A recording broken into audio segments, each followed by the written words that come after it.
अस्सलाम वालेकुम dear viewers, I am your Sindhi teacher.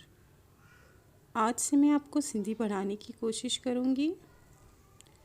Sindhi Pakistan के सूबे सिंध में पढ़ाए जाने वाला एक लाजमी मजमून है, एक लाजमी सब्जेक्ट है, जो कि क्लास 3 से क्लास 10 तक पढ़ाया जाता है।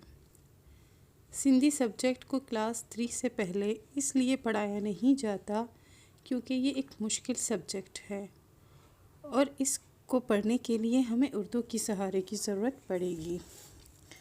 अमूमन क्लास 3 के बच्चों को उर्दू पढ़ना आता है। कुछ स्टूडेंट का ख़्याल होता है कि जो वो स्टूडेंट्स जिनकी मादरी ज़बान सिंधी है उनके लिए सिंधी सब्जेक्ट को पढ़ना आसान है। ऐसा नहीं है, सिंधी सब के लिए एक जैसा ही है। अगर किसी की मादरी ज़बान सिंधी है तो उसे सिंधी बोलने में आसानी होती है, ना कि पढ़ने में। जैसा कि एक छोटा सा बच्चा जो स्कूल नहीं जाता, 4 से 5 साल का, वो अपने घर में आसानी से उनकी मादरी ज़बान सिंधी बोल रहा होता है। अगर आप उसे कोई बुक देंगे सिंधी की और उसे पढ़ने का कहेंगे तो वो नहीं पढ़ पाएगा। ये फ़र्क होता है किसी भी ज़बान को पढ़ने और बोलने में। किसी भी ज़बान को या सब्जेक्ट को पढ़ने से पहले हम उसके हरूफ तहजी, बुनियादी हरूफ, अल्फ़ाबेट को पढ़ना और इनकी पहचान करना सीखते हैं। जैसा कि उर्दू को पढ़ने से पहले हम हरूफ तहजी, अरबी पढ़ने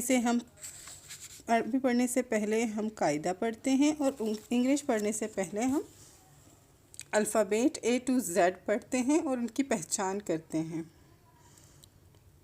इसी तरह सिंधी में टोटल 52 हुर्फ हैं, 52। मैं सिंधी बोल सकती हूँ, लेकिन मैं आपको सिंधी में पढ़ाना नहीं चाहती।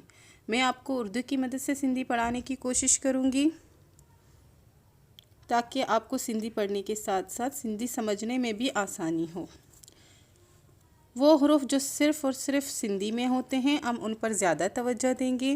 वो हुरूफ जो उर्दू में होते हैं हम उन पर ज़्यादा तवज्जो नहीं देंगे। नेक्स्ट वीडियो में हम पढ़ना सीखेंगे। हुरूफों को पढ़ना, उनकी आवाज़ निकालना सिखाऊंगी। हम ग्रामर नहीं पढ़ेंगे।